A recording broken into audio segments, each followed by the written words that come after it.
Do you think we're going to keep temperatures below 1.5 degrees of warming? Be honest. Welcome to Threshold. I'm Amy Martin, and this is Jim White. He's a dean and a professor of geological sciences and environmental studies at the University of Colorado in Boulder. Let me answer that question this way. I am fundamentally an optimist. And as a climate scientist, that may sound a little unusual, but I have a great deal of respect for the ingenuity, for the inventiveness, for the ability of human beings to recognize problems and solve problems. Over the last 18 months of reporting for this season, many of the conversations I've had have ended up in places like this. Explorations of core questions about who we are as a species. The climate crisis is provoking an identity crisis. We're all trying to figure out what it is about humanity that led us into this mess, and if we've got what it takes to get ourselves out of it. And here in our final episode this season, I'm going to share parts of a few of those conversations with you. I'm starting with Jim White because I think the ideas he brings up are a really powerful frame for the other conversations you'll hear this time, and for the climate crisis overall. I talked with Jim for almost 2 hours in July of 2021, and we spent most of the time talking about climate science, the carbon cycle and tipping points, and the climate stability of the Holocene. A lot of the same things I talked about with you and Rockstrom back in our first episode. The last 10,000 years was remarkably stable. We did not have very many challenges, climatically speaking. And as far as humans go, that was really beneficial to us. But toward the end, the conversation took a turn when I asked Jim this.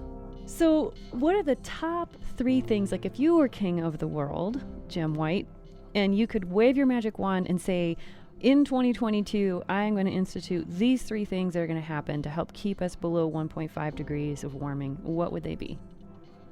Well, I'm going to give you an answer that is not going to be nuts and bolts.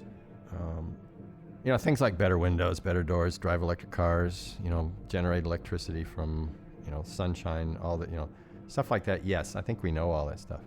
I think there's some other fundamental issues that we need to address. Like so many other guests we've talked to this season, the issues Jim is most concerned about are social and political, not technological. He said he would use his magic wand to solve global economic inequality, improve our long-term thinking and planning abilities, and make us smarter about recognizing the value of diversity. Basically, he'd get people working together, respecting each other, and being fair to each other. The pathway to sustainability, the pathway to living sustainably on the planet is actually paved with some very good changes that we need to make as human beings. We need to all care about each other from that economic status point of view.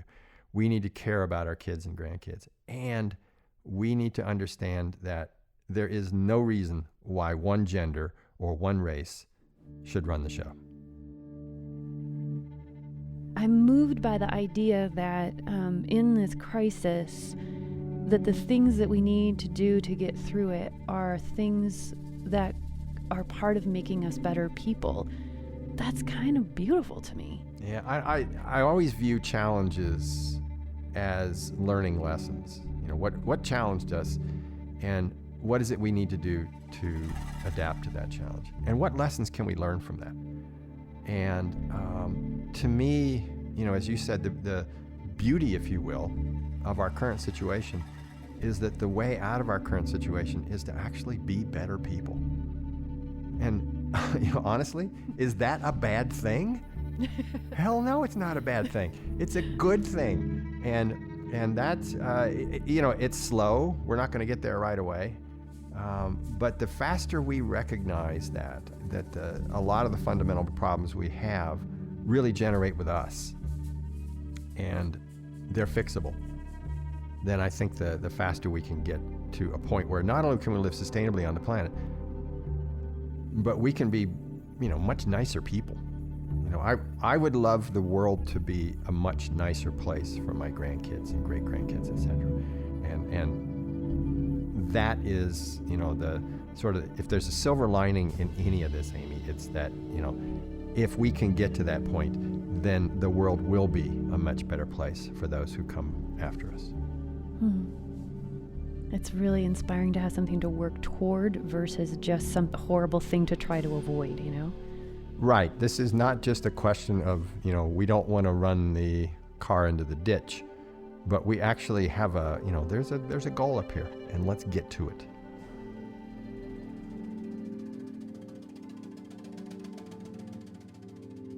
In some circles, it feels like being anything other than nihilistic about the climate crisis is kind of uncool.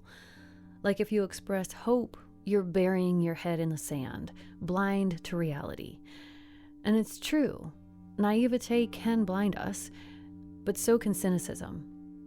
So I want to challenge you and myself to entertain the possibility that we can do this, that we can hold global temperature rise to 1.5 degrees, prevent the worst impacts of the climate crisis, and eventually turn this ship around, return global temperatures to pre-industrial levels.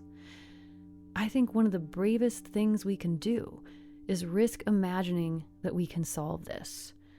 Not because we're convinced that we will, but because we know we have to. Humans are a highly, highly social species.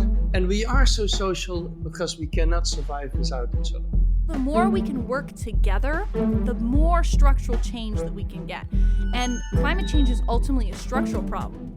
The planet is on fire. We need to do something. Folks are being discriminated against. We need to do something about that. I think that the story we need to tell about the climate crisis is the story of the potential of building a new world. We're going to spend the first half of this episode focused on cooperation. It's been a running theme throughout this season of our show, and as we witnessed firsthand in Glasgow, it's the key to our ability to contain the climate crisis. We know what we need to do, we know what we need to stop doing, we have the technologies we need. The primary thing that's holding us up here is the level of cooperation required. So, can we do this?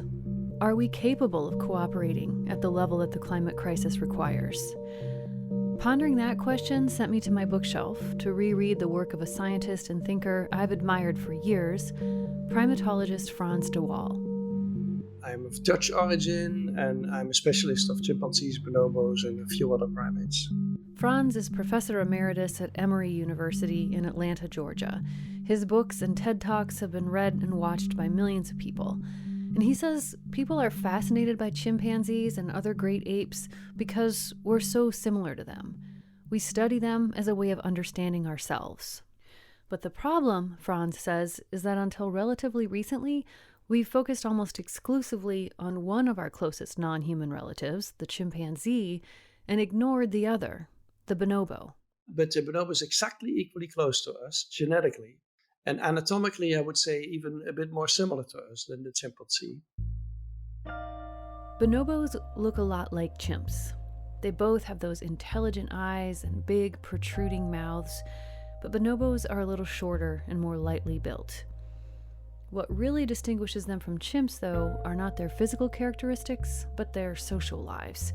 Chimp societies are led by an alpha male, and violence is a regular part of chimp life. People always present our species as hyper-aggressive, war-like. We have war in our DNA.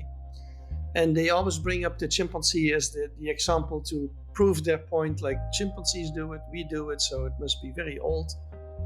But bonobos live in female-dominated groups.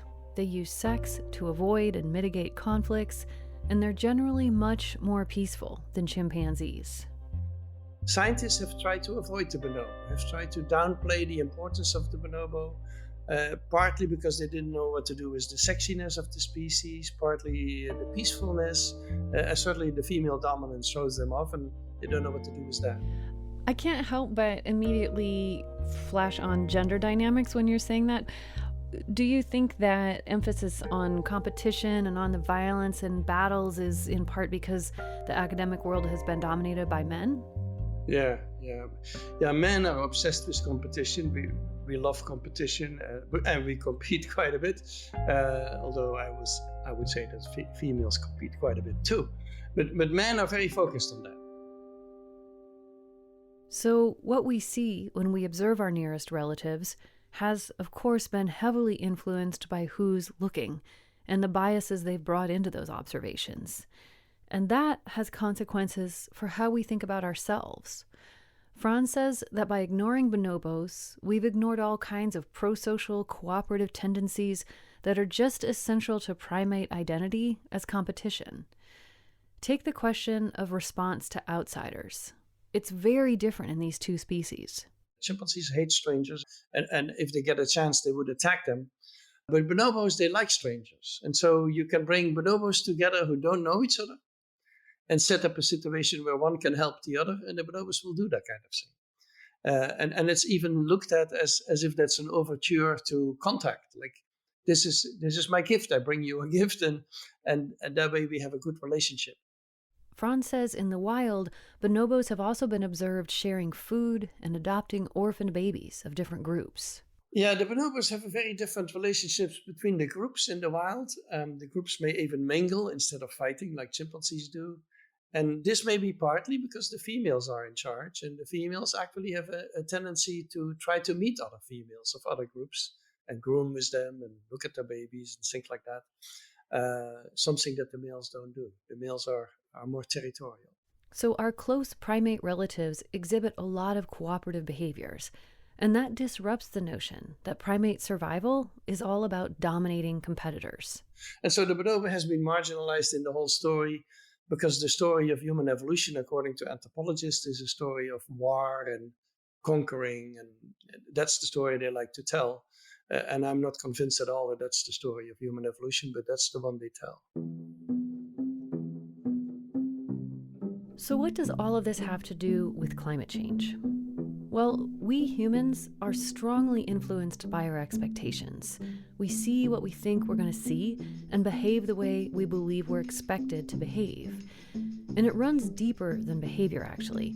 It's about identity, who we believe we are. So if we approach the climate problem believing that we are essentially aggressive, violent creatures and ignoring our deeply rooted cooperative capacities, I think we're at real risk of creating a self-fulfilling prophecy of our own doom. If we convince ourselves that we can't cooperate well enough to solve climate change, that will become the truth. But the reverse is probably also true. If we understand ourselves to be inherently cooperative animals, that will help make us more so. And Franz says cooperation is deeply rooted in us. He says we can see it even if we focus only on our chimp lineage. He tells me about an experiment that he and his team set up involving a group of 11 chimpanzees kept in a large outdoor enclosure in Georgia. They were all together, and there was an apparatus from which they could get food, which required 2 or 3 chimps. This apparatus was sort of like a self-feeding machine, but the only way to get the food was if 2 or 3 chimps operated it together. And the question was, would they do it? Would they moderate their aggressive tendencies and figure out how to collaborate in order to get the reward? Franz and his team set up the apparatus and then sat back to watch the chimps in action. In the beginning, they competed, and we had more fights than cooperation, so to speak. Before they realized that they had to work together, many of the chimps shoved each other away from the apparatus, hoping to keep all the food for themselves. But over the course of an hour, things started to change. Almost halfway, they started to change their behavior. And by the end, they were almost entirely cooperative. There was almost no fighting anymore. They ran the experiment 2 to 3 times per week for 10 months. And our analysis of the data showed that what they did actually is becoming more selective. It's like, if I work with you and you are competitive and you try to take all the food and so on, or you try to keep me away from the apparatus, I'm not going to work with you anymore. So they became selective. I'm going to work only with those who work well with me. And as a result, you got more cooperation, and individuals who were too competitive, there's always individuals who are like that, they were sort of excluded. And these individuals learned, if I want to get access to the apparatus and get some food, I need to behave a bit nicer than I did before. They all learned in the process how to cooperate. And you would expect that if you look at a group of wolves or killer whales or lionesses, you see very high levels of cooperation between animals who are all maybe hungry and have reasons to compete, but they must be able to suppress that. And I think the suppression of competition is probably very widespread. So, the ability to suppress competitive impulses in order to achieve a common goal is easily found in nature. Birds do it, bees do it, whales and wolves and even chimpanzees do it. But what about us? Aren't we essentially selfish creatures? Isn't that what survival is all about, according to Charles Darwin? Beating the competition, winning the game of life? What you need to realize is that survival in wild animals is not necessarily based on who's the toughest and the strongest. That may play a role on occasion, but if my hearing is better than your hearing, or my eyesight is better, or my immune system is better, or I'm better at finding food, that's also survival. And so most of the selective forces in nature, so to speak, have more to do with that kind of qualities. Like, are you healthy enough to travel? Are you healthy enough to fly? If you cannot fly as a bird, what are you going to do? You can be strong and big and mean, but that doesn't mean that you're going to get anything. And so physical strength and fighting abilities are sometimes important, but I would say it's really in the minority of cases. And we should emphasize all these other qualities too. And Darwin did that. Huh. Fascinating. Do you think that cooperation is one of the things that nature selects for? Absolutely. This is not how Darwin's theories tend to get referred to in popular culture. The complex ideas behind natural selection are often reduced down to a very simplistic mindset of might makes right. The strongest wins. The problem is that we have depicted competition as the natural thing and cooperation as some sort of invention, an empathy and morality, things that we have invented. And we have not emphasized how that is also connected with our nature. Yeah, you're so right. I think I have had that unconscious assumption of like, oh, cooperation is sort of like this later thing, this add-on to this core. And what you're saying is the core, it contains the cooperation as well, very much. Yeah, our whole body and the body of every animal is a cooperation between cells. So I mean, cooperation is ingrained in nature. So even bacteria, plants, there's all sorts of cooperation in the world. And I think we have been a little bit late in realizing that. I don't blame this at all on Darwin, because I think Darwin was fully aware of the levels of cooperation and altruism that exist in nature. But I think it's partly for political purposes that people have been emphasizing that. And it's not that competition isn't important among primates and in nature overall, Franz says. It's just that it's not the only important thing, even among chimps.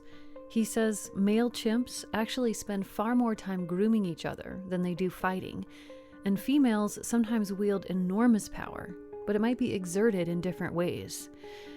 Just like humans, chimps and bonobos are extremely complex creatures, living in intricate, multi-layered social webs. Well, humans are a highly, highly social species. The biggest punishment we have, apart from execution, is solitary confinement. And so we are a super social species, very dependent on each other. And I think that needs to be emphasized much more than this competitive side, which we also have, clearly. No one is going to deny that we have that side. But I think we are, first of all, a group living animal, like many other animals. I think this has huge consequences for how we think about our odds of getting through the climate crisis. What Franz is saying is that our cooperative tendencies are just as old and deep and intrinsic to us as our competitive ones, that the instinct to collaborate is just as much a part of human nature and human survival as the urge to dominate. So the idea that we're all in this together, that we're dependent on each other, this isn't some modern idea that's been bolted onto our core nature. This has been with us all along our evolutionary journey. Another very old part of our nature is a concern with fairness. Franz says this comes with being highly social. Being a group living animal makes us very sensitive to how resources get distributed. Monkeys have this trait too. They, like us, are very aware of who's getting what and react strongly when they feel like they're not getting their fair share. Franz says there's a name for this in his field. It's called inequity aversion. It is that you watch what you get, and if you get less than somebody else, you need to protest to make sure that you get equal to somebody else. He says inequity aversion is a logical part of being a member of a cooperative species. If two monkeys hunt and one catches the squirrel, then there needs to be sharing. Otherwise, why would I hunt with you and help you catching the squirrel? But in the apes, this trait goes way beyond the level of self-protection, of wanting to make sure I get what's owed to me. Franz says many chimpanzees and many humans demonstrate aversion to inequity even when the imbalance tips in their favor. For instance, he says, if a chimp is offered a higher reward than another for the same task, sometimes they'll refuse it.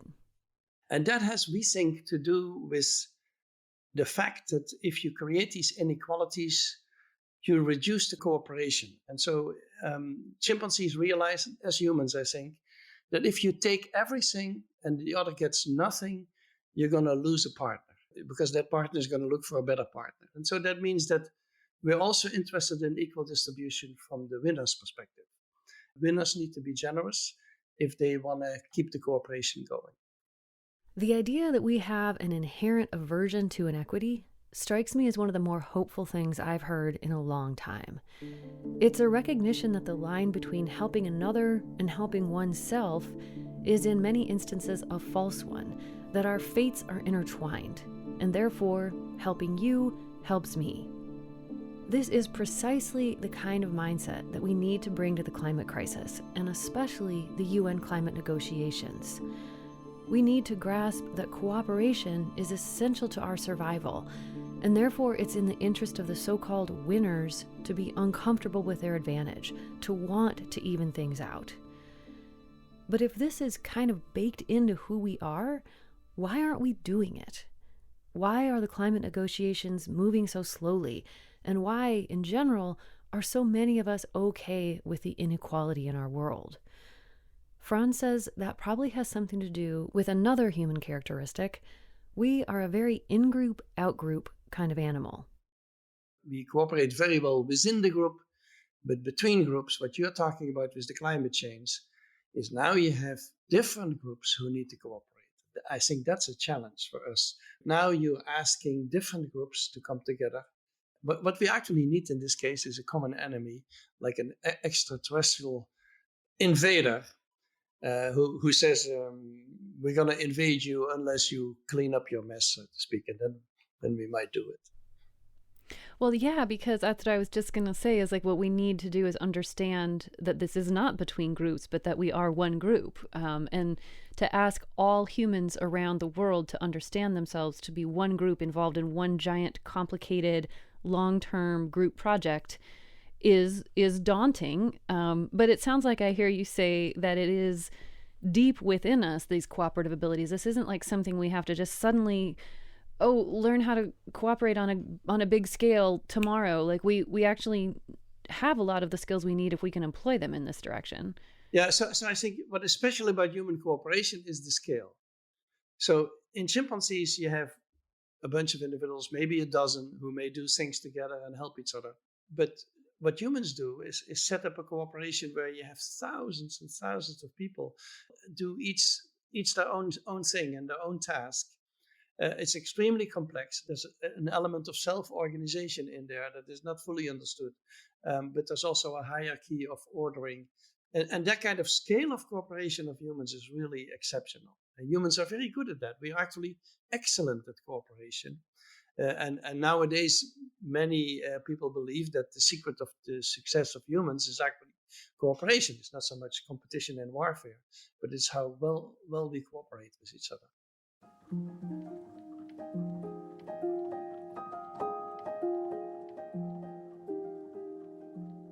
I just want to underline that Franz said we're really good at cooperation. and especially doing it at big scales. In fact, the ability to cooperate is one of our key tools for adapting to changing circumstances.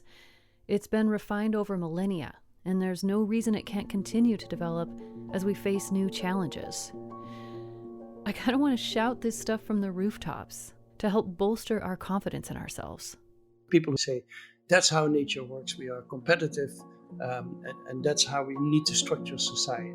And they have completely forgotten that we come from a very long line of animals that are not so competitive necessarily, certainly not all the time, and that live in societies because they survive by living together and helping each other. And so we have never made that connection.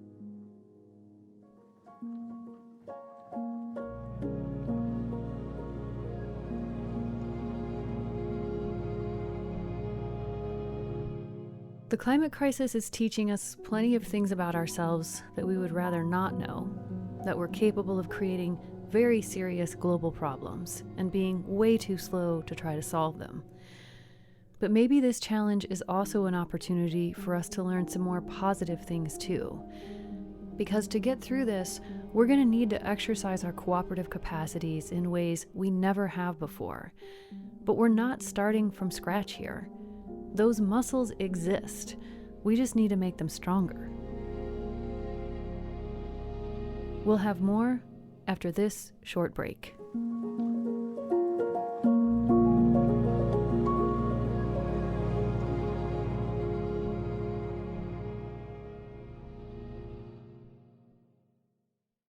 Welcome back to Threshold. I'm Amy Martin, and we're going to turn now to something I've been really preoccupied with throughout this whole season of our show: how to tell the story of the climate crisis.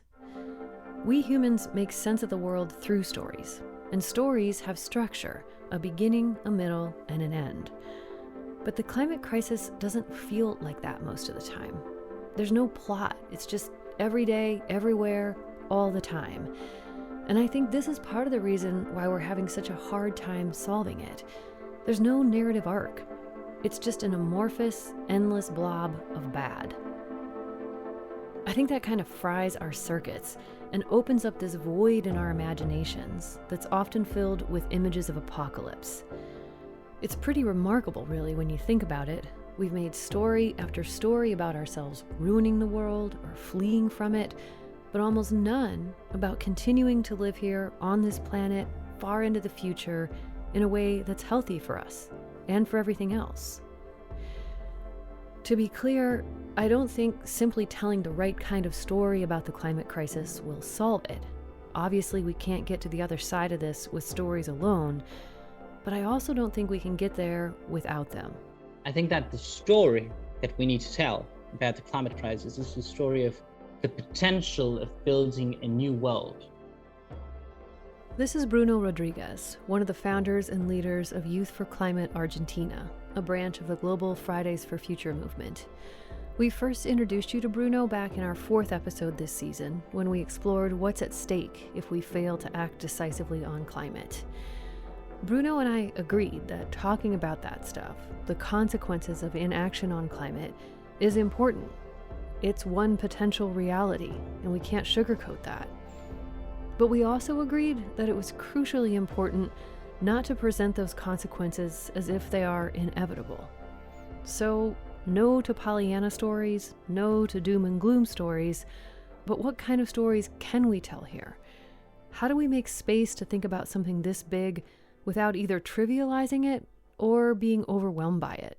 I think that needs a different kind of story, a very positive and a story about alternatives, but not a naive story. We need to be strategic, we need to be bold, and certainly the worst story that we can tell, I think it's a story about irreversible collapse. That's even worse than a naive approach, maybe. Both Bruno and I have an interest in being able to communicate effectively about climate. He's an activist, I'm a journalist. But the issue I'm trying to get at here is deeper than just how to write or speak about the climate crisis. What I'm grasping for are storylines that help all of us process the climate crisis psychologically, make space for it in our minds, help us get oriented toward it, and organize our thoughts and feelings around it. Because that process is crucial for action. It's really hard because this crisis is so unlike anything we've ever faced before.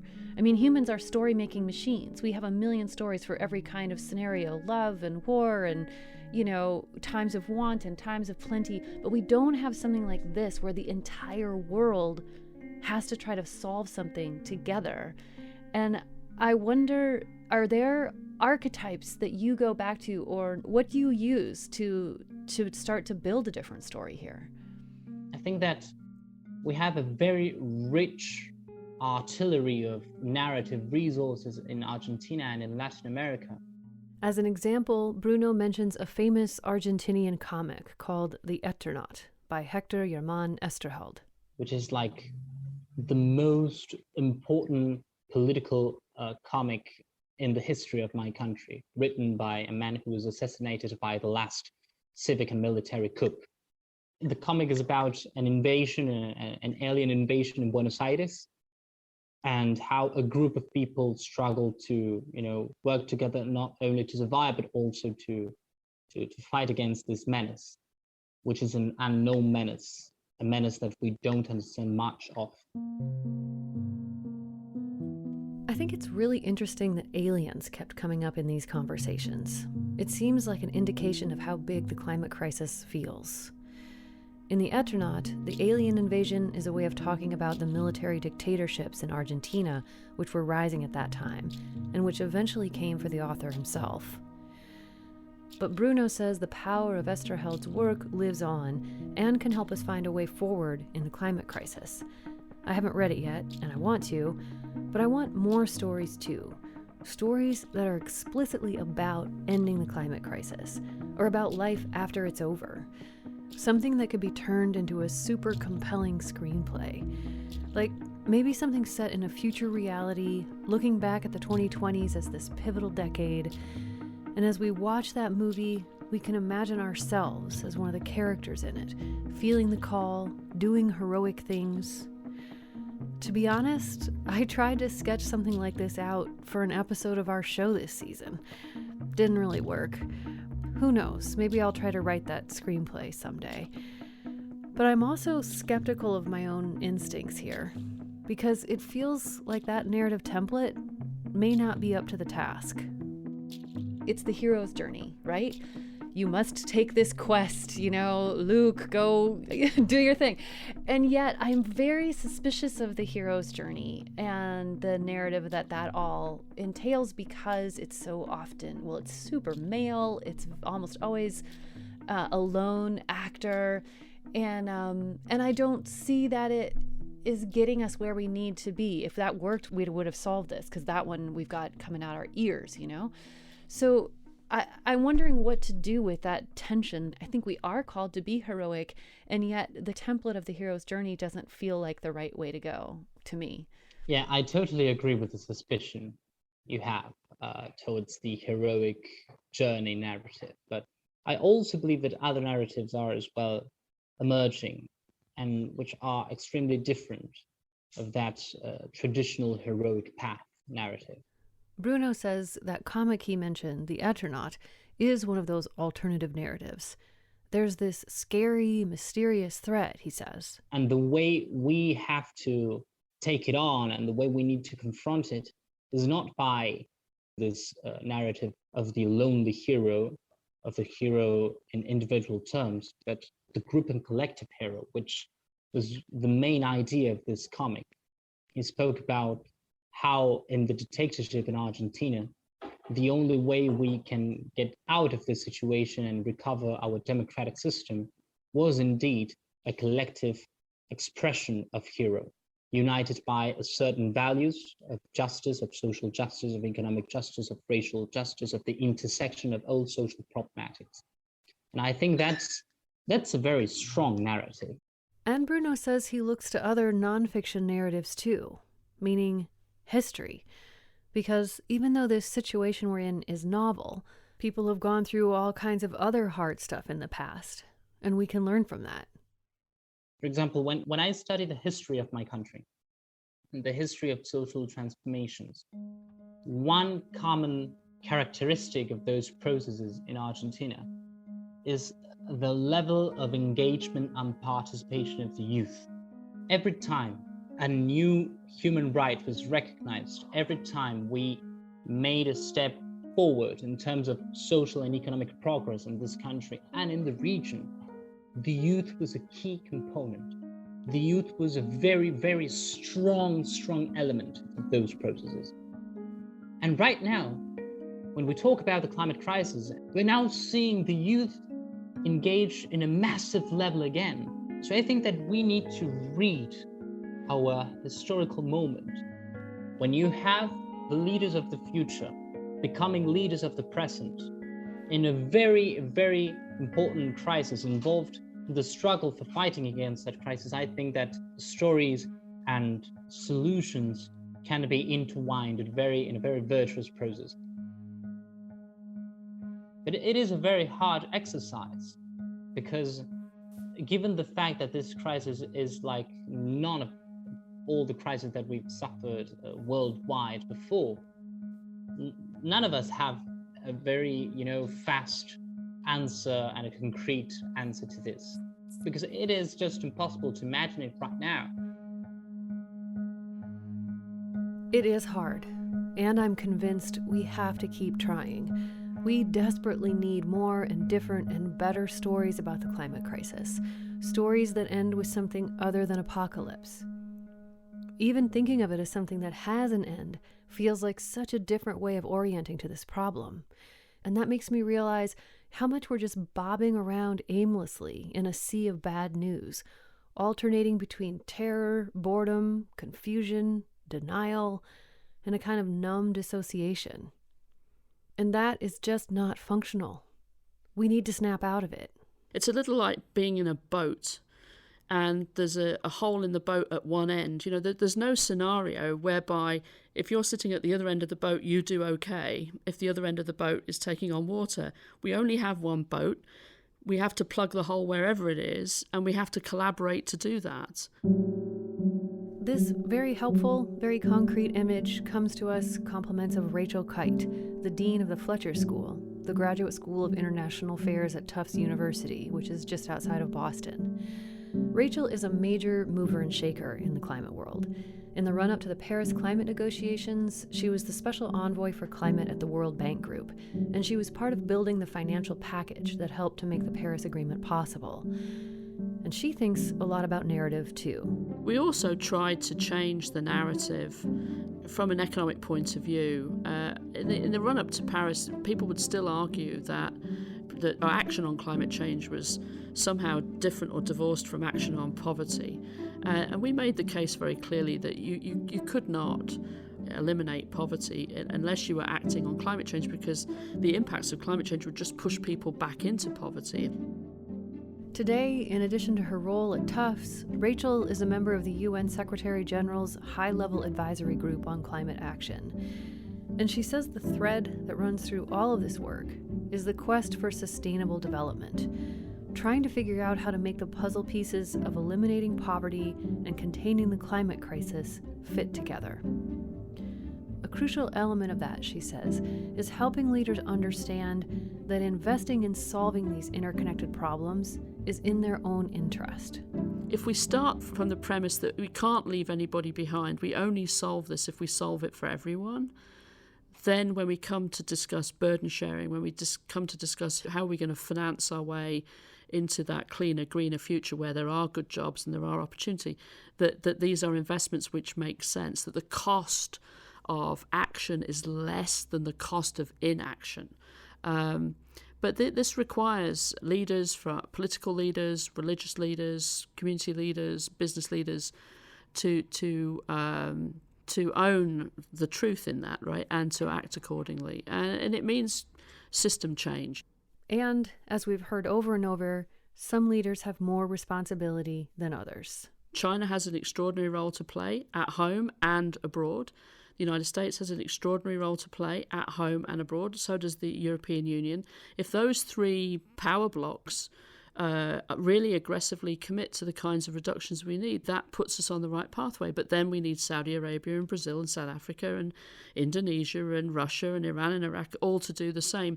We are called to lead, right? And the largest economies have to lead, both the ones who historically have caused the problem and the ones who are in position to cause the problem now. We ran out of space and time. Everybody has to do what we have to do. But Rachel says what we need to understand is the enormous potential for positive change that awaits us in this transition. She mentions some of the things you've heard about previously this season: developing green hydrogen, building a smarter grid, decarbonizing our homes and buildings. And then think of all the jobs that would be created when we retrofit every building so that it's hyper efficient. And then think of all of the jobs that would be created because we would be swapping out energy intensive materials for new materials which are less energy intensive. And think about all the green jobs that would be created if every township in Massachusetts had a biodigester, and that we composted all of our food and our food waste, and that we actually ran small towns off that kind of energy in addition to the grid. If you close your eyes, you can imagine that this could be so exciting and so invigorating and not extremely expensive, but there is a cost in transition. One of the stories I tell myself to help me process this moment we're in is that I'm witnessing humanity trying to evolve. Almost like watching an organism try to will itself to grow a new limb or something. The climate crisis demands new things from us. It's forcing us to start thinking together as a species, globally, at an unprecedented level of complexity. And not just think, we have to do things, set planetary goals, create new systems and processes for meeting those goals, hold each other accountable. And we need everyone to be on board, all 8 billion of us. That is hard. So we need to be patient with ourselves, even as we push to go faster. So my last question then is, what should we do with the time between now and 1.5 degrees of warming? I am so struck by the weight of this time, the remaining time that we have, and the responsibility of it, but also the possibility of it. I mean, there will be a time in the future when we look back and think, those people alive right then, this could be me looking back on myself 7 years from now. Did you use that window to the best possible effect? And help us understand what we should do with that time, with this time. So we're in uncharted territory, and we have to embrace it. We can't sort of shy away from it, which means that we need to have processes to collaborate internationally among countries, as well as within communities and within a country, which means we have to hold the space open to make mistakes, to take risks, to trust each other.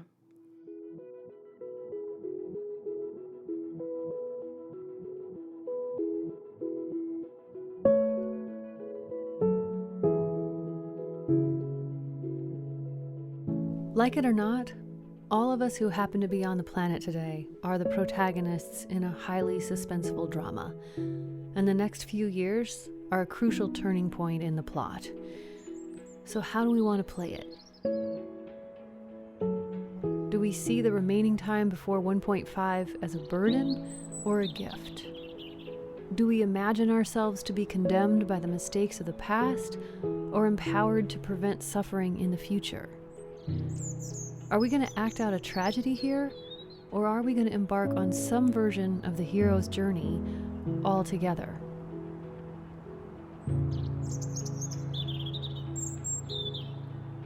Like I said at the beginning of this episode, the climate crisis is forcing us to ask big questions about who we are as a species.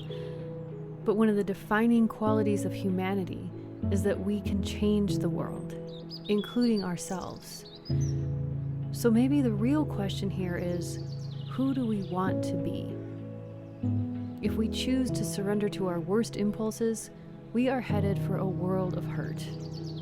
But if we choose to work and grow together, then the sky's the limit. We are in uncharted territory, but we can do this.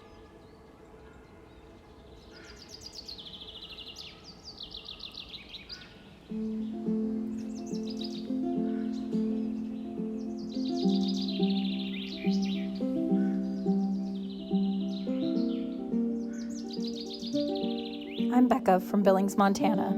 Reporting for this season of Threshold was funded by the Park Foundation, the High Stakes Foundation, the Pleiades Foundation, Newsmatch, the Llewellyn Foundation, Montana Public Radio, and listeners.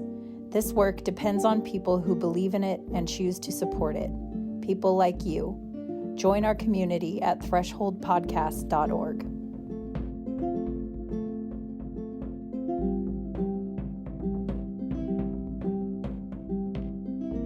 This episode of Threshold was produced and reported by me, Amy Martin, with help from Erica Janik, Nick Mott, and Sam Moore. The rest of the Threshold team is Eva Kalea, Deneen Weisky, Casey Simpson, and Shalal Lawal. Our intern is Emery Vayu. Thanks to Sally Dang, Maggie Contreras, Hannah Carey, Dan Carreno, Luca Borghese, Julia Berry, Kara Cromwell, Katie DeFusco, Caroline Kurtz, and Gabby Piemonte. Special thanks to Eloisa Barbosa and Matthew Simonson. The music for this season of our show was composed by the wonderful Todd Sikafus. You can download his soundtrack album called Time to 1.5 on all the major digital music platforms. Huge thanks to Todd for everything he contributed to this season of Threshold. I also want to say a huge personal thanks to the entire Threshold team for all of the work they poured into this season of our show. Speaking of cooperation, that's what Making Threshold is all about. And you, our listeners, are also part of that. Thank you for everything you're doing to help us make this show. Donating to support our work, telling friends and family about us, leaving us reviews, and most importantly, listening. Listening deeply, thinking with us, grappling with these big, challenging questions together. If you'd like to continue the conversation about this season and find out about future releases, please follow us on social media and join our mailing list at thresholdpodcast.org. And again, thank you so much for listening.